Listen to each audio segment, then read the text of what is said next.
Imagine for a moment that you possess the power to travel through time. Where would you go?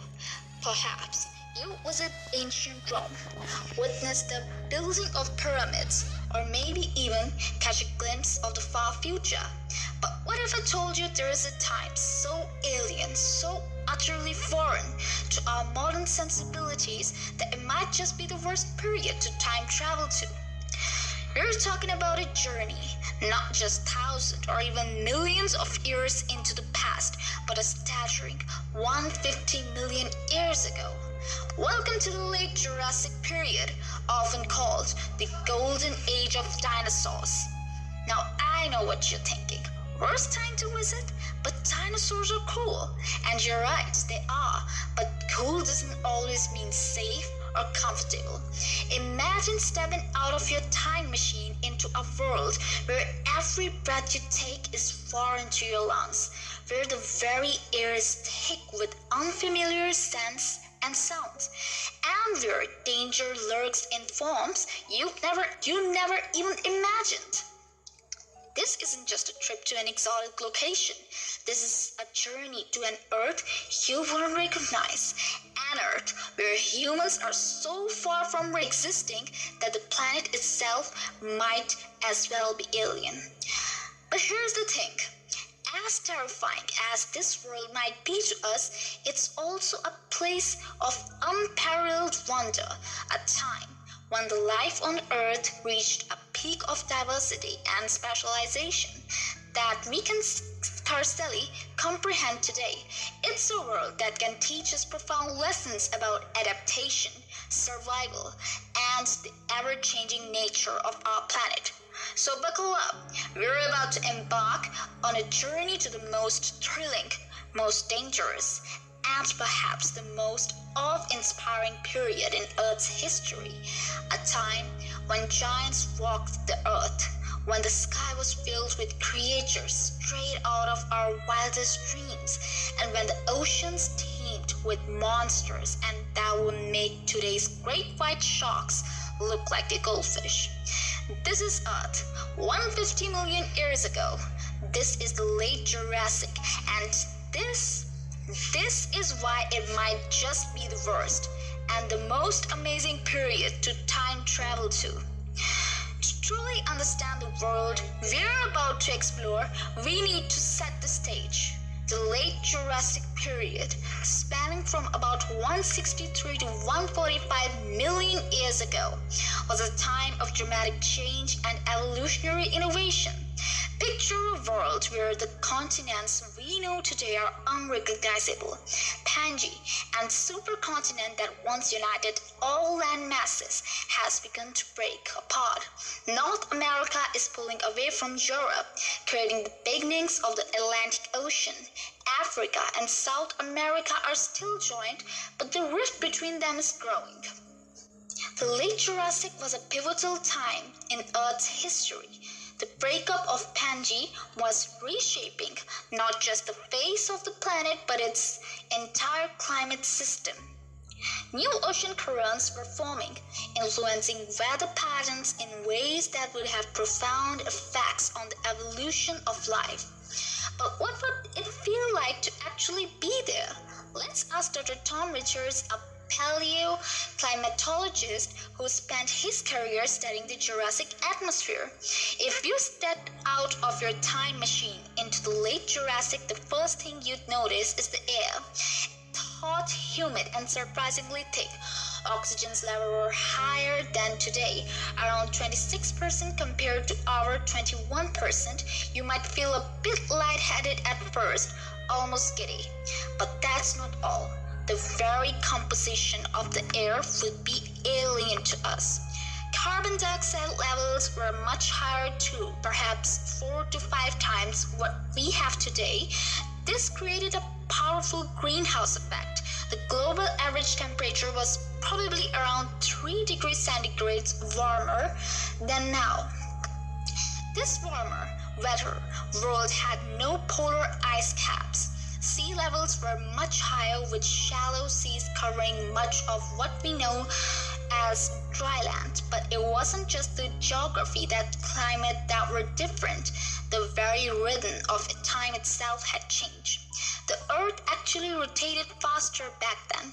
A day was only about 23 hours long, and a year, it had 385 days. The moon was closer too, creating more powerful tides. It's in this alien world that life was flourishing in ways we can barely imagine.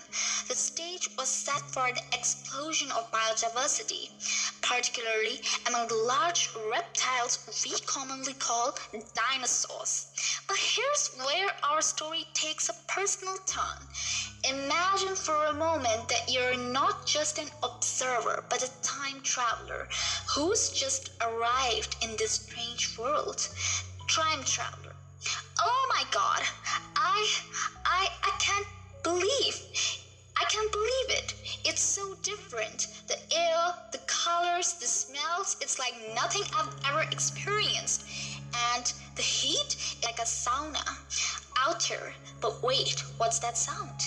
And that, dear listeners, is where our real adventure begins, because in this world, what sound could be your first encounter with creatures that have captured our imagination? As our time traveler takes their first steps into the late Jurassic world, let's explore the alien landscape that surrounds them.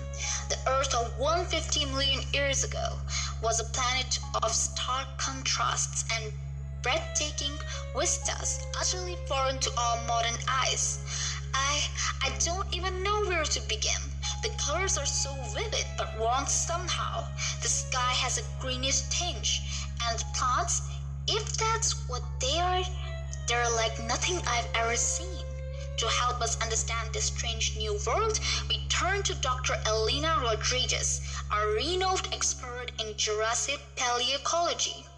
The late Jurassic world would indeed appear alien to us. The land was dominated by gymnosperms, corn-bearing plants like conifers, cycads, and ginkgos. There were no flowering plants or grasses. The colors would be predominantly shades of green, but not in the variety we are used to.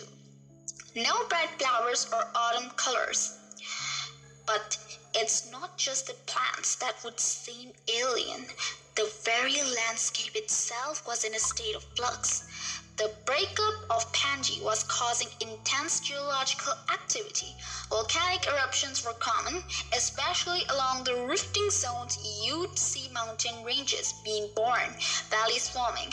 It was a dynamic, often violent world. The ground feels different under my feet, and those mountains in the distance, are they smoking? Indeed, volcanic activity was a common sight in many parts of the Jurassic world. But let's zoom out and look at the bigger picture. Dr. James Chen, a climate modeler specializing in prehistoric environments, paints us a global view. The late Jurassic was predominantly warm and humid, but it wasn't uniform across the globe. We had distinct climate zones, much like today, but their distribution was quite different. Near the equator, you'd find hot, arid zones. Imagine immense deserts far larger than the Sahara, but these were bordered by bands of tropicals and subtropical forests, much more extensive than what we see today. Time traveler, it's so humid, I can barely breathe, and the air, it tastes metallic. The metallic taste our time traveler is experiencing. It's likely due to the high oxygen content in the atmosphere, but let's continue our global tour. As you moved away from the equator, you'd encounter temperate forests, but these weren't like our modern deciduous or boreal forests. They were dominated by araucarias. Think of the monkey puzzle tree and giant ferns. One thing that might surprise you is the presence of polar forests. Even at high altitudes, the climate was mild enough to support tree growth year-round. There were no ice caps, no tundra, as we know it. This warmer world had profound effects on global weather patterns. Dr. Aisha Patel, a paleoclimatologist, explains the temperature gradient between the equator and the poles was much less pronounced than it is today. This affected global wind patterns and ocean currents occurrence. We believe that storms, when they occurred, could have been much more intense than what we typically see in today's world. Time traveler, the clouds, they're moving so fast, and those colors, I've never seen a sky like that. Indeed, the high levels of CO2 and water vapor in the atmosphere would have created some spectacular optical effects. Sunsets would have been incredibly vivid, and phenomena like sundogs and halos would have been more common. But this wasn't just air and land that were different. The oceans of the Jurassic period were alien environments in their own right. Sea levels were much higher than shallow seas, covering large parts of what are now continents. These warm shallow seas were hotbeds of biodiversity. Time traveler, the water is so close and it's teeming with something. I can see shapes moving beneath the surface. Those shapes our time traveler sees is just a hint of the incredible marine life we'll explore later. But for now, let's consider how all these environmental factors came together to create a world that was both wondrous and perilous. The late Jurassic was a time of incredible opportunity for life. The warm CO2-rich environment promoted rapid plant growth.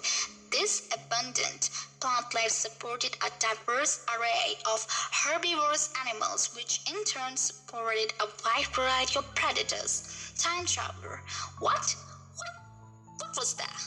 That, dear listener, is the sound of one of the many incredible creatures that called this time home, but it also serves as a stark reminder.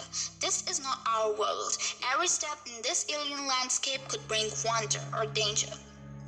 It's crucial to remember that while this world might seem enticing, lush green, full of life, it would be incredibly dangerous for a time traveler. The atmosphere, while oxygen-rich, contains gases that would be toxic to us in high concentrations. The intense UV radiation due to a weaker ozone layer would quickly cause severe sunburn, and we haven't even mentioned the wildlife yet. As our time traveler stands there, taking in this strange new world, they and we are about to confront the most awe-inspiring and terrifying aspect of the late Jurassic, its inhabitants. The stage is set, the environment is alien and challenging, but it's the living creatures of this time that will truly take our breath away. I can't believe I'm really here. 150 million years in the past. It's beautiful. It's terrifying. It's... oh no. What's that shadow? It's getting bigger. And that, dear listeners, is where we'll pick up in our next segment as we come face to face with the true rulers of this world, the dinosaurs. As our time traveler stands frozen in awe, we're about to encounter the most iconic inhabitants of the Jurassic world, the dinosaurs. These magnificent creatures, having already ruled the earth for nearly 100 million years by this point, had evolved into a staggering array of forms and sizes. Time traveler, I can't believe my eyes. It's huge. Is that a Brachiosaurus? Indeed, it is. Let's start our exploration with these gentle giants, the Sauropods.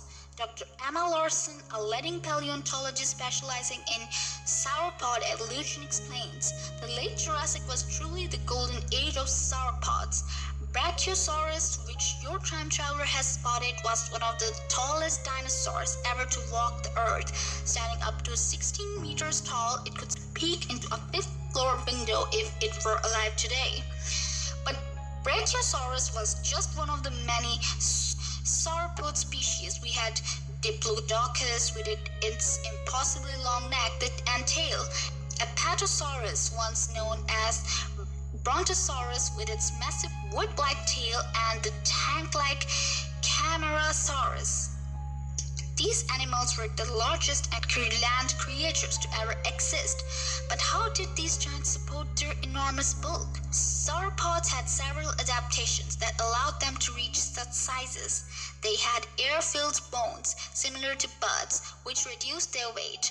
Their long necks allowed them to reach high vegetation without moving their massive bodies, and their digestive system were incredibly efficient, allowing them to process tough plant material. They're moving in herds. I can feel the ground shaking with each step. This observation leads us to other fascinating aspects of sauropod behavior. Dr. Carlos Mendes, a paleobehaviorist, shares his insights. Evidence suggests that many sauropod species were indeed social animals, moving in herds. This behavior provided protection for younger individuals from predators. It's also impossible that they migrated seasonally in search of food, though the extent of these migrations is still debated. But sauropods weren't the only herbivores roaming in Jurassic landscape. Let's turn our attention to another group of fascinating plant eaters, the Stegosaurs. Stegosaurs is perhaps the most famous of this group, with its distinctive row of plates along its back and spiked tail. It's an iconic image of the Jurassic period, but there were other Stegosaurs too, like Pterosaurs and Hawaiianogosaurus. Those plates on its back, what are they for? They can't be for protection, they're too thin. An excellent observation from our time traveler. Dr. Larson explains, the function of those plates has been debated for years. Current theories suggest that they were primarily for display and thermoregulation. They were likely filled with blood vessels that could help the animal heat up or cool down by controlling blood flow through them. But not all dinosaurs were giants. The late Jurassic also saw a proliferation of smaller, more agile herbivores. Dr. Yuki Tanaka, an expert in ornithischian dinosaurs, introduces us to some of these. While the sauropods dominated the high-browsing niche, smaller herbivores like Camptosaurus and Dryosaurus filled other ecological roles. These swift, bipedal dinosaurs could quickly evade predators and reach food sources that larger dinosaurs couldn't access. Time traveler, there is so much variety and they all seem to be coexisting. How is that possible? Excellent question. The coexistence was possible due to niche partitioning. Different species evolved to exploit different food sources and feeding strategies, reducing direct competition. The fearsome roar brings us to the apex predators of Jurassic, the theropods. Dr. Richard Wong, a specialist in theropod paleobiology, introduces us to these terrifying hunters. The late Jurassic saw the rise of some of the most formidable predators in Earth's history. Allosaurus was one of the dominant carnivores, reaching lengths of up to 12 meters. With its serrated teeth and powerful jaws, it was a fearsome hunter. It's looking this way. Those eyes, they're so calculating.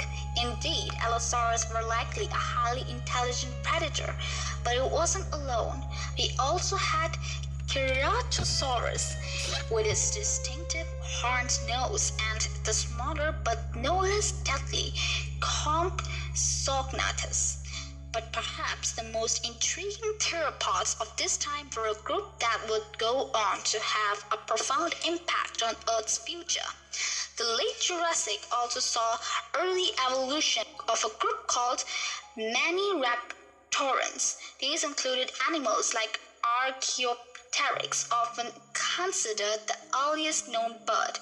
This group would eventually give rise to all modern birds. Time traveler, that sound, it's almost like a bird, but not quite. And look at that creature. It has feathers, but are those teeth? Our time traveler has spotted an Archaeopteryx, a crucial link in the evolution of birds from theropod dinosaurs. Dr. Lisa Chen, an birds expert in origin of birds, explains. Archaeopteryx is a perfect example of a transitional fossil. It had features of both dinosaurs and birds, teeth, a bony tail and clawed fingers, but also feathers and wishbone. It's a snapshot of evolution in action. As we survey this incredible diversity of dinosaur life, it's important to remember that we're seeing only a small slice of their long history. The dinosaurs we see in the late Jurassic are the product of over 100 million years of evolution. They had already survived one mass extinction event and adapted to fill nearly every terrestrial ecology niche. Their diversity and success are truly awe-inspiring. It's overwhelming. The size, the variety, the sheer alienness of it all. I feel so small, so out of place. And feeling of being out of place is crucial to understand. Dr. Mendes offers a sobering reminder. It's vital to remember that humans are completely out of the context in this world. We didn't evolve alongside these creatures. We have no natural defenses against them, no innate understanding of their behaviors. For a time traveler, this would be an incredibly dangerous place. As if to underscore this point, our time traveler's observations are cut short by an approaching threat. Something's coming, something big. I need to hide. And hide they must. For in this world, our time traveler is not the observer, their potential prey. The dinosaurs, in all their terrifying magnificence, were the true rulers of this realm. As we leave our time traveler to find safety, we're left with a profound appreciation for these incredible animals. They dominated the earth for over 160 million years, evolving into a myriad of forms and adapting to countless environmental changes. Their story is one of the unparalleled evolutionary success, a stark contrast to our own species' brief time on this planet. In our next segment, we'll turn our gaze upward to the creatures that conquered the Jurassic skies. But for now, we leave you with the echoes of the dinosaurs' footsteps, a sound that once shook the earth for millions of years. Certainly, as our time traveler cautiously emerges from their hiding place, their gaze is drawn upward. The Jurassic skies are alive with movement, filled with creatures that seems to defy imagination. Are those birds? No, wait. They're too big, and those wings, they're like nothing I've ever seen. What? Our time traveler is witnessing are Pterosaurs, the true rulers of the Jurassic sky. To help us understand these remarkable creatures, we turn to Dr. Maria Sanchez, a leading expert in pterosaur paleobiology. Pterosaurs were the first vertebrates to achieve powered flight, predating birds by over 50 million years. By the late Jurassic, they had already been soaring through the skies for nearly 70 million years and had evolved into a diverse array of forms. But what exactly were pterosaurs? Dr. Sanchez explains, pterosaurs were flying reptiles, but they weren't dinosaurs. They were a separate group of archosaurs, more closely related to dinosaurs and crocodiles than to any modern animals. Their wings were formed by a membrane of skin, muscle, and other tissues that stretched from an enormously elongated forefinger to their ankles. There's so many different types. Some are tiny, but others, they're enormous. Indeed, the late Jurassic saw a wide variety of pterosaur species. Dr. Robert Chang, a specialist in pterosaur diversity, takes us through some of the most notable notes. One of the most common pterosaurs of this time was Rhamphorhynchus, with a wingspan of about 1.8 meters. It had a long tail with a diamond-shaped vein at the end, possibly used for stabilization during flight. Its long, narrow beak was filled with needle-like teeth, perfect for catching fish. Then we have Pterodactylus, one of the first pterosaurs ever discovered. It was relatively small, with a wingspan of about 1 meter. Unlike Rhamphorhynchus, it had a short tail and crest on its head. Look at the huge one. its head is gigantic compared to its body. Our time traveler has spotted one of the most impressive pterosaurs of the late Jurassic. Dr. Sanchez identifies it. That's likely a pterodactyluida, impossibly Germanodactylus, or an early relative of pterodon. These pterosaurs represent a major leap in pterosaur evolution. They had much shorter tails and long necks than their predecessors, and some grew to enormous sizes. But how did these amazing creatures fly? Dr. Lam O'Connor, an expert in pterosaur biomechanics, explains. Pterosaur flight was unique. Unlike birds, which use their entire forelimbs as wings, pterosaurs flew using their massively elongated forefingers to support a wing membrane. They had hollow bones filled with air sacs, much like modern birds, which made them incredibly light for their size. They seemed to be everywhere, skimming over the water, perched on cliffs, soaring high above. Exactly. Pterosaurs occupied a wide range of ecological niches. Some were likely excellent gliders, riding thermal currents to stay aloft for long periods. Others were adapted for powered flight, able to take off from the ground and maneuver precisely to catch prey. That speech brings us to another fascinating aspect of pterosaurs, their potential for vocalization. Dr. Sanchez shares her thoughts. While we can't know for certain what pterosaurs sounded like, we have reason to believe they were capable of producing vocalizations. Many had bony crests that might have been used as resonating chambers to amplify sounds. Their colors, they're so vibrant. I see blues, reds, and even patterns. Our time traveler's observation touches on one of the most exciting recent developments in pterosaur research. Dr. Chang explains, recent studies of exceptionally well-preserved pterosaur fossil had revealed that at least some species had colorful patterns on their wing membranes and crests. These might have been used for species recognition, mating displays, or even camouflage. As we watch these incredible creatures soar through the Jurassic skies, it's worth considering their place in the broader ecosystem. Dr. Elena Rodriguez, our paleoecologist from earlier, offers her insights. Pterosaurs were a crucial part of Jurassic ecosystems. Many were piscivores, feeding on fish and other marine life. Others may have been insectivores, or fruit eaters. Their light played important roles in seed dispersal and as prey for larger flying pterosaurs and some theropod dinosaurs. It's like watching a nature documentary, but more incredible than anything I've ever seen. Wait, I see. Not quite, but good eye. What you think are likely belemnites, relatives of modern squid and cuttlefish. They had a hard internal shell and were common prey for many large marine predators. As impressive as these creatures were, they pale in comparison to one of the most terrifying predators to ever swim in the Earth's ocean. Dr. Chan introduces us to this nightmare of the deep. The apex predator of the late Jurassic seas were undoubtedly Liopleurodon, a type of short-necked plesiosaur known as Plesiosaur. With a skull up to 3 meters long and a total body length that could exceed 15 meters, Liopleurodon was a true sea monster. I think I see one of those teeth and they're massive. Liopleurodon had teeth that could grow up to 30 centimeters long.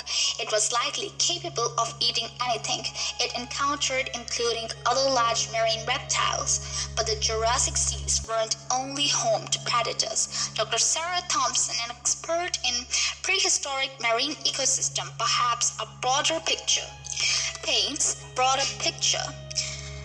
The The Jurassic oceans were incredibly diverse ecosystem. We had huge reef systems built not by corals but by bivalves called rudists. There were numerous species of fish, including early relatives of modern teleosts.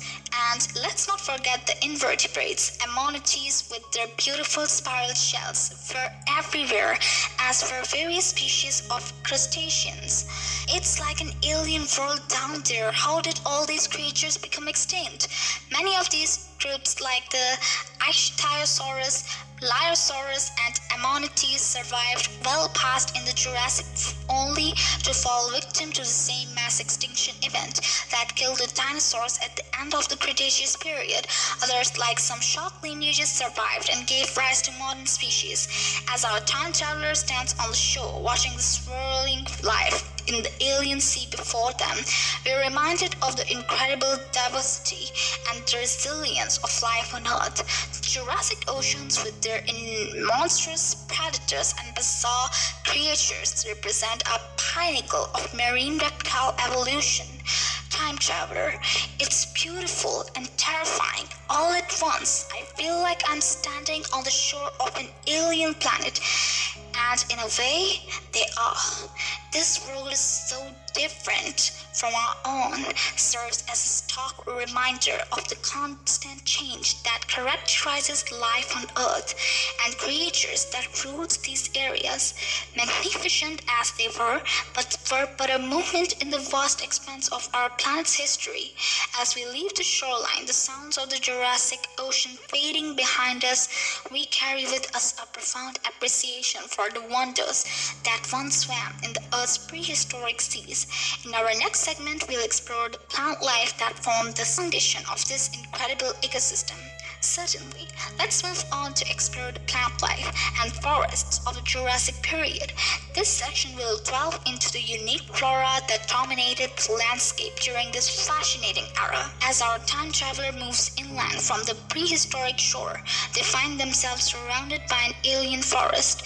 The plant life of the Jurassic period is so foreign and fascinating as the animals we've encountered.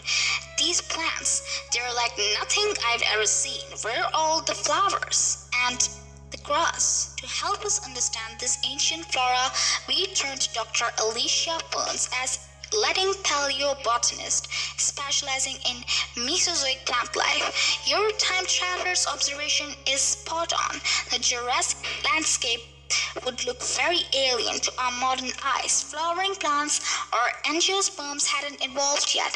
Neither had grasses. The plant world was dominated by gymnosperms, plants that reproduce through exposed seeds like modern conifers. These trees, they're enormous and their leaves look so different.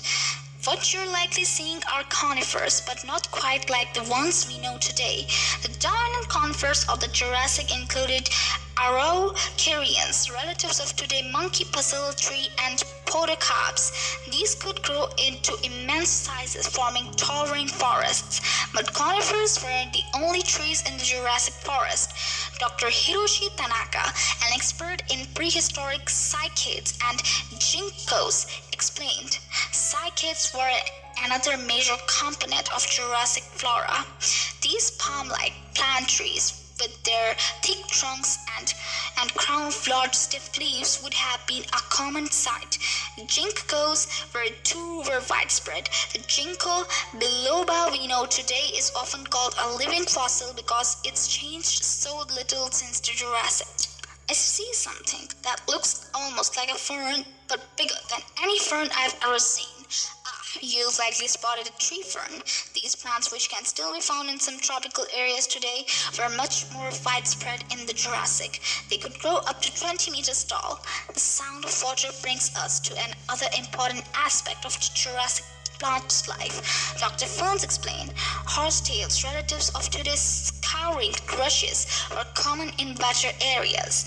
These could grow much larger than their modern counterparts, forming dense thickets in swampy regions. The air feels different. It's so humid and there's a strange smell.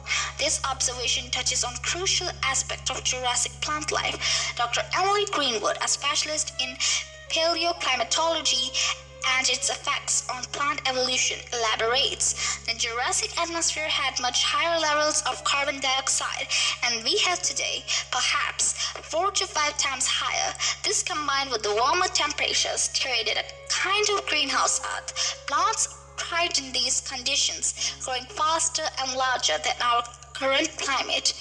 This lush plant growth supported the enormous herbivores, dinosaurs we discussed earlier. The relationship between plants and animals was so intricate and vital then as it is now. I don't see any flaws at all. How did these plants reproduce? An excellent question. Dr. Ferns provides the answers. Gymnosperms like conifers and cycads reproduce through seeds, but these aren't enclosed in fruits as in flowering plants. Instead, they're often found in cones or on modified leaves.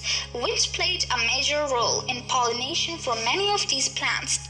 It's beautiful but so alien. I can't help but wonder what happened to all these plants. Many of these plant groups are still with us today, albeit often in reduced numbers or restricted to certain areas. Conifers, cycads, ginkgos, ferns all still exist, but the rise of flowering plants in the Cretaceous period gradually changed the face of Earth's forest.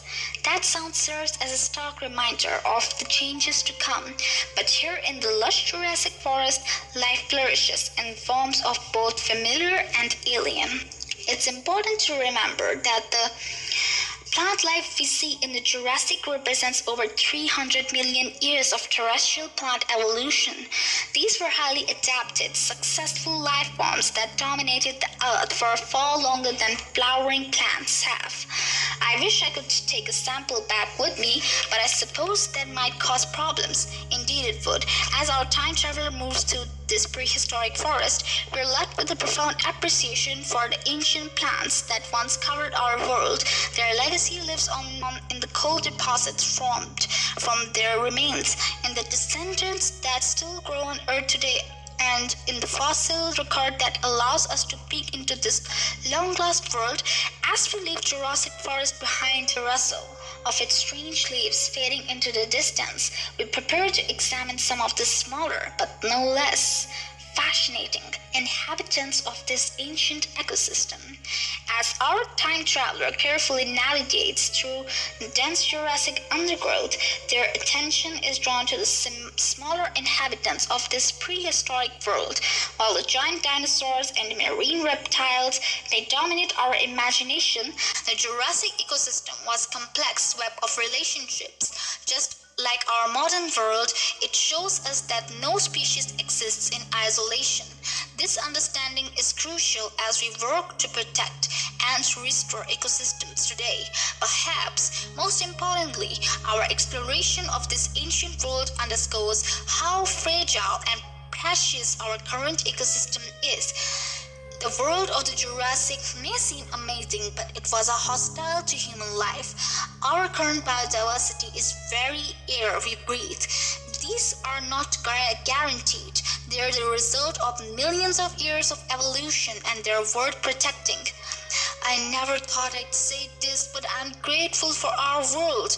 Just as it is, we need to treasure it. So next time you look at a bird, remember you're seeing a living dinosaur, a connection to a world 150 million years ago gone. Our planet has an incredible story to tell. It's up to us to listen, to learn, and to ensure that the next chapter is one of harmony between humanity and the natural world.